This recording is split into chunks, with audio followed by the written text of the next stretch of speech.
You want to impress your friends today?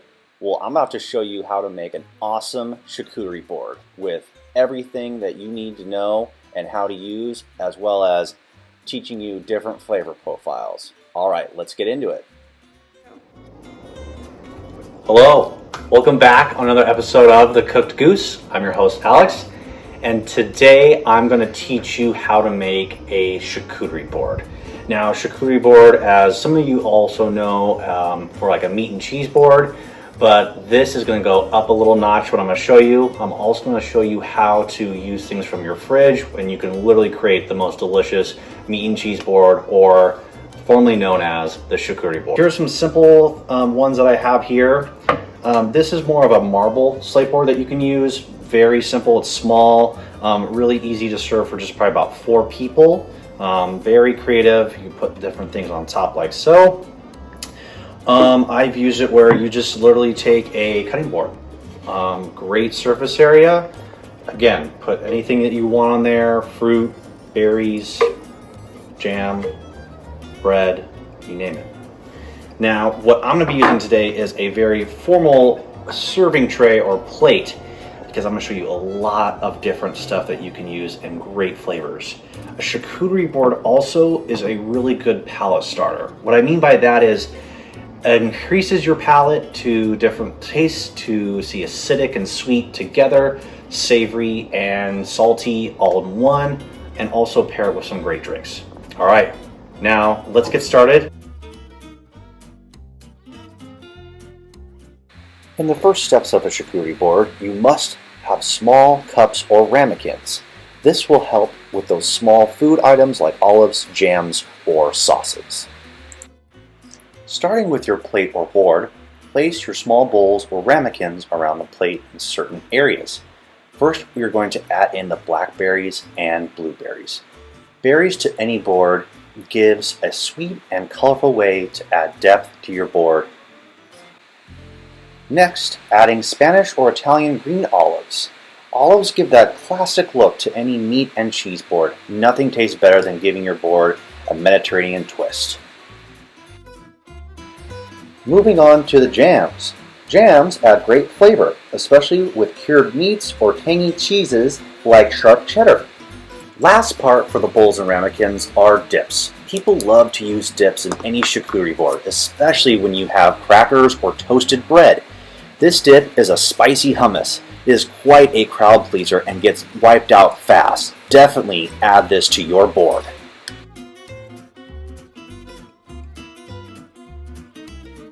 First cheese is the English coastal cheddar. Milk cows eat the grass by the shore, causing the cheese to have natural sea salt and create this amazing cheddar. Next, we have the amazing triple cream brie. The triple cream brie, if you can imagine, and if you can get it, it is absolutely amazing. Definitely eat the cheese rind with the triple cream. It gives a distinct flavor but adds depth. Next, we have our black pepper Toscano. This is a mild cheese and great intro into fancy cheeses. The black pepper adds a complex texture. Last is our herb goat cheese. Goat cheese is perfect for those who have any dairy allergies. The herb, it kicks it up a notch and gives the goat cheese great flavor. Alright, it's cheese cutting time. Make sure you cut into small bite-sized pieces so that you can grab and go when picking out what kind of cheese you're wanting to try off your board. Brie can be a bit difficult to cut into. As you can see, I struggled a little bit because of the triple cream and how thick it was. Alright, next for the herb goat cheese, you're basically going to scoop in and use utensils when cutting into it. Now, my favorite part to any charcuterie board, it's the cuts.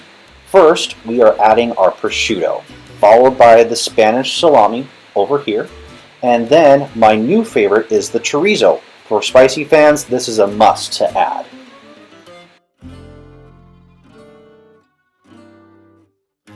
Like anything else, you must have a style of cracker or baked bread called crostini. Crackers and crostini are the perfect tool to add when combining your flavorful snacks.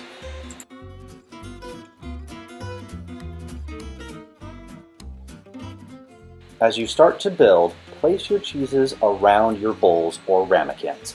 This helps with how you want to direct your guests into giving them a grazing experience.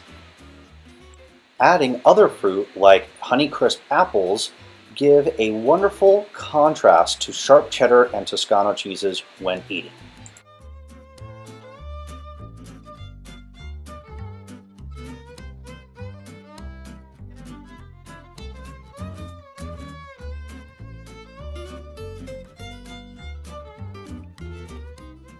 All right, here we have it.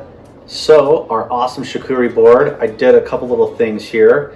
As you can see, a nice little touch to rosemary on top of the herb goat cheese. And then if you see the little nooks and crannies here, I add in the cashews. People like to find little treasures. People like to go in and search for some really good goodies. That's what I really realized in the past about charcuterie boards. Just to find those little treasures. And then of course on the Toscano, that black pepper Toscano, like I just described, I added just a finishing touch of pepper on there as well. All right, so what I'm gonna do is I'm gonna build just kind of one little example. I'm gonna use my crostini. Then of course, you're always gonna use this utensil. This is always gonna help you out. Of course, you see at dinner parties or things like that. But of course, if you wanna spread things around, especially for the hummus, especially the triple cream brie, and also for the herb goat cheese. All right, so what I'm gonna do is I'm gonna just take the little balsamic reduction I have here. I'm gonna have it over it, of course, like so. This is gonna give me a nice acidic background and very good tang to it as well. Then of course, I'm gonna take some sharp cheddar, that creaminess, and I poured a little honey over the sharp cheddar. Honey and sharp cheddar is unbelievable and out of this world. You cannot go wrong with that. And then have the nice crispness to it. I'm gonna use the apple, okay? And then I'm just gonna choose some prosciutto here, like so, and boom, there you have it. And now I have the piece of resistance.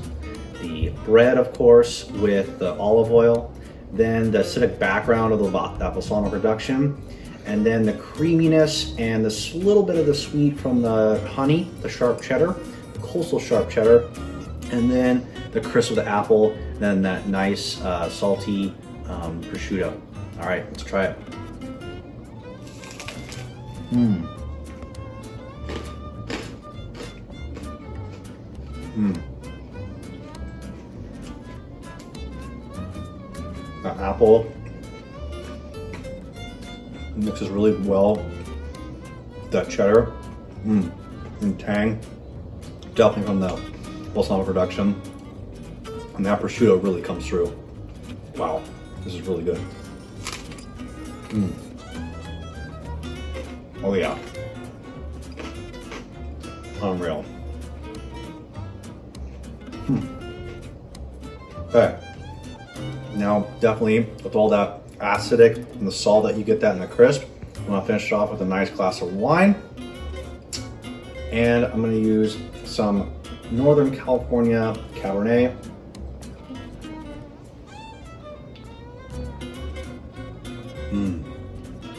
Ooh, bold, big flavor. It's gonna go really well with that. You always have to keep a balance between, especially when you're eating a charcuterie board. Another version, especially for your non-meat eaters, I'm gonna do a little everything cracker here. Then I'm gonna use my trusty tool, get some of that herb goat cheese, spread that on, the herbs, and everything is gonna really bang in flavor. Like that, and then the nice, juicy blackberry. There you go. Voila, there you have it. Now, you have the caraway seeds that are in the cracker. It's gonna get really overpowering flavor, but what's nice is that flavor is gonna go away, especially with the herb goat cheese. And then of course, a little sweetness of the blackberry. Excuse me. And then, let's get into it.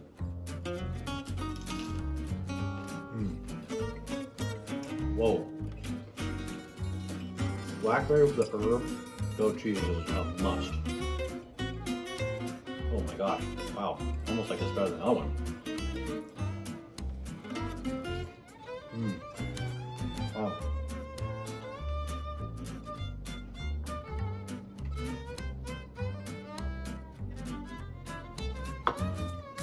really good.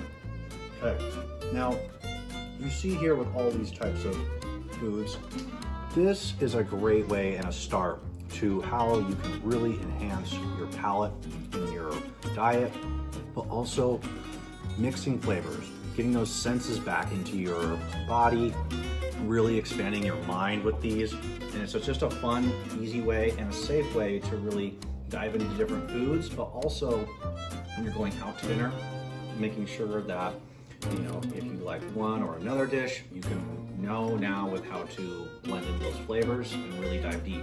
There you have it. All right, so let's get into it. We have, like I said, the Northern Californian Cabernet Sauvignon from Cora Villea. I actually got this at Trader Joe's for $9.99. Can you believe that? That's really good. And then, of course, Nine Hats, based out of Walla Walla, Washington. Walla Walla produces amazing Chardonnays, of course reds, but they do really good Chardonnays. The oaky and the sweet and butteriness to it. You cannot go wrong, especially with an oaky buttery Chardonnay. This is definitely a for sure. And then, of course, a beer. IPAs, they're a little bit higher in alcohol content, but this one, the Immortal IPA from Elysian, it's gonna have really nice balance. It's not an overpowering IPA like super piney or grapefruity. This is just nice and even tasting IPA. And then, of course, if you want to go a little more crisp, big body IPA, Fremont Brewery Space Danger IPA. And then always I have to have the non-alcoholic. Some light and easy that I've described before is just a flavored seltzer. It's really great. Just crisp, easy to drink, especially with all the different flavors. You want to have something that kind of just tones out your palate in the back of your mouth. Definitely seltzer's a way to go, or a hard seltzer. All right, so okay, I think that wraps up for today. Thank you so much. Please like, subscribe, and share my channel. I want to make you feel confident in the kitchen as always and impress your friends like this here today. And always remember to stay hungry.